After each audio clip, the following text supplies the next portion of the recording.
तो हेलो हाँ जी, नमस्ते, क्या हालचाल। मेरा नाम Akshay and welcome to authentic Akshay blogs. आज हम लोग बात करने वाले हैं अपनी जावा पैराक के बारे में। इसका ऑनरशिप एक्सपीरियंस देंगे क्योंकि मुझे लगभग 3 साल हो चुके हैं जावा पैराक को यूज़ करते हुए। तो मैं आपको एक एग्जैक्ट आइडिया दे सकता हूँ अगर आप प्लान कर रहे हैं एक जावा पैराक लेने के लिए। मैं बता सकता हूँ इसके माइलेज के बारे में, इसके सर्विस एक्सपीरियंस के बारे में, और जो भी प्रॉब्लम्स या राइडिंग कंफर्ट या जो भी जितनी भी चीज़ें हैं सब के बारे में हम बहुत ही ब्रीफ डिस्कशन करेंगे।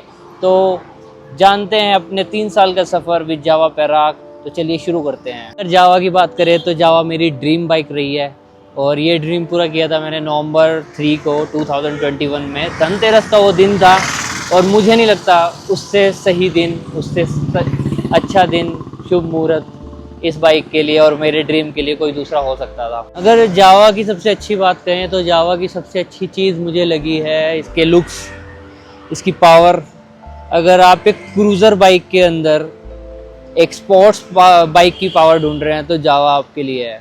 मतलब जो टॉर्क आपको फील होता है, जो पावर आपको फील होती है एक 350 सीसी सेगमेंट की बाइक में, मुझे नहीं लगता जावा के अलावा कोई भी दूसरी बाइक वो ऑफर कर रही होगी।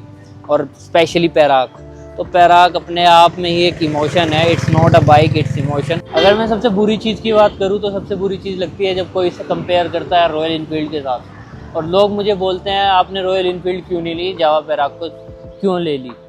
तो यार जावा पैराक और रॉयल इनफील्ड दोनों अलग कैटेगरी की बाइक्स हैं अगर मैं बात करूँ, क्योंकि ये एक बॉबर है और रॉयल इनफील्ड में आई थिंक अभी तक कोई बॉबर यहाँ पे इंडिया में नहीं आ रही है।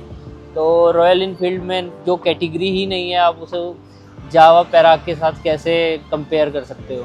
बाकी पावर की भी बात करें तो पावर में भी ये ज़्यादा है और रॉयल इनफील्ड का अपना स्वैग है यार। वो जो रॉयल इनफील्ड लेने वाला है वो सिर्फ रॉयल इनफील्ड लेगा, वो जावा की तरफ मुड़ेगा भी नहीं। और जो जावा पैराक को समझने वाले हैं, जो पैराक के लवर्स हैं, तो वो शायद दूसरी किसी भी बाइक में कन्वर्ट नहीं होंगे चाहे वो कोई भी फीचर प्रोवाइड कर रही हो। तो इसलिए मुझे अच्छा नहीं लगता या फिर किसी को भी अच्छा नहीं लगता होगा जिसके पास जावा पैराक है वो कंपेयर करे किसी भी अदर सेगमेंट की बाइक को। अगर हाँ इसके सेगमेंट की बाइक है कोई तो आप इस कंपेयर कर सकते हैं, बट विदाउट एनी कंपैरिजन आप कंपेयर करना मतलब उतना सही नहीं लगता यार। बाकी अगर हम बात करें जावा पैराक के साथ पिछले 3 साल का सफ़र मेरा कैसा रहा, तो अनकम्पेरेबल रहा है। क्योंकि अगर जितनी क्या बोलते हैं अटेंशन इसको मिलती है, आई थिंक इस सेगमेंट की तो किसी बाइक को नहीं मिलती होगी, फॉर श्योर नहीं मिलती होगी। जो पलट के देखने वाला मुंह इसको मिलता है वो किसी को नहीं मिलता होगा। अभी भी ये खड़ी हुई थी और जब मैं शूट कर रहा था अपना बैग साइड में रख रहा था तो कुछ लड़कियां जा रही थी और जाते हुए उसको ऐसे देख के जा रही थी। देन आई रियलाइज़ कि 3 साल बाद भी ये कितनी फ्रूटफुल है, मतलब लोग इसे कितना पसंद करते हैं। तो ये चीज़ मुझे अच्छी लगी इसकी जावा की। और एक्सपीरियंस की बात करें तो यार कहीं पे इसने कोई धोखा नहीं दिया। 1-2 जगह पे जो मेजर मतलब जो माइनर प्रॉब्लम्स हुई है मुझे वो 1-2 जगह पे हुई है। जब मैं केदारनाथ पे गया था तो यहाँ पे मैंने जो इसका कैरियल है इस जगह पे मेरा एक बैग था जो कि होता है ट्रैवलर बैग, उस ट्रैवलर बैग को मैंने रखा हुआ था, मतलब बंधा हुआ मेरे कंधे पर ही था, बट वो उसका थोड़ा सा वेट पीछे आया हुआ था तो इसका जो मडगार्ड है वो टूट गया था, मतलब वो उसके जो जॉइंट्स हैं वो ब्रेक हो गए थे। बाकी अगर माइलेज की बात करें तो माइलेज तो क्या ही आप एक्सपेक्ट कर सकते हैं क्योंकि पावर इतनी ज़्यादा है। तो फिर भी एक 25 का एवरेज ये लोकल में दे देती है। और अगर लॉन्ग रूट की बात करें तो 28 से 30 का एवरेज मैंने इससे निकाला है। जब मैं केदारनाथ गया था तो उस टाइम पे उतने का एवरेज मैंने हाईएस्ट निकाला है, लगभग 30 का एवरेज उस टाइम पे इसने दिया था। बट अगर आप ऐसी कोई पावरफुल मशीन ले रहे हैं तो आप इतना वो भी नहीं करते कि यार एक्सपेक्टेशंस भी नहीं रखते कि यार आपको कोई 50-60 का एवरेज मिल जाएगा। तो एवरेज और माइलेज मेरे हिसाब से इस रेंज में सही है। कुछ लोग आपको भड़काएंगे, कहेंगे, बोलेंगे कि यार इतने में तो कार चल जाएगी, स्विफ्ट इससे ज़्यादा का एवरेज देती है, LPG लगा लो या CNG लगा लो तो और बढ़िया एवरेज देती है। बट यार शौक का कोई कीमत नहीं होती, मतलब शौक बड़ी चीज़ है, शौक की कोई कीमत नहीं होती। और ये है ना एक इमोशन है, आप उससे कंपेयर कर रहे हो कि भाई कभी माइलेज से कभी बुलेट से, तो वो सही नहीं है। क्योंकि ये अपने आप में एक यूनिक चीज़ है और आपको फील कराती है कि आप भी यूनिक हो। अगर हम इसके सर्विस एक्सपीरियंस की बात करें तो सर्विस एक्सपीरियंस मेरा कभी भी अच्छा नहीं रहा जावा के साथ। और टिपिकली महिंद्रा वाली इसकी सर्विस रही है, जैसी महिंद्रा देती है। तो मेरा सर्विस एक्सपीरियंस बहुत ही ज़्यादा अच्छा नहीं रहा, क्योंकि कई बार तो वो चीज़ें भी इंक्लूड कर देते थे जिनकी ज़रूरत नहीं थी। कभी भी मेरा सर्विस कॉस्ट इसका 3000 से कम का नहीं आया है। तो फिर यहाँ पे भी लोगों का कंपैरिजन शुरू हो जाता है, इससे सस्ते में तो कार की सर्विस हो जाती है। बट ठीक है यार, जो है वो है। मैंने और जगह पे मतलब यहाँ इनका जो स्टाफ था सहारनपुर वाला, वो तो बहुत ही घटिया है, मैं आपको बता नहीं सकता। मतलब वो लोग क्या करते हैं कि ये सोचते हैं उनके पास कस्टमर कम है, तो वो सोचते हैं कि एक ही कस्टमर का जूस निकाल दें। तो यार वो चीज़ मुझे बहुत ही गलत लगती है जावा की।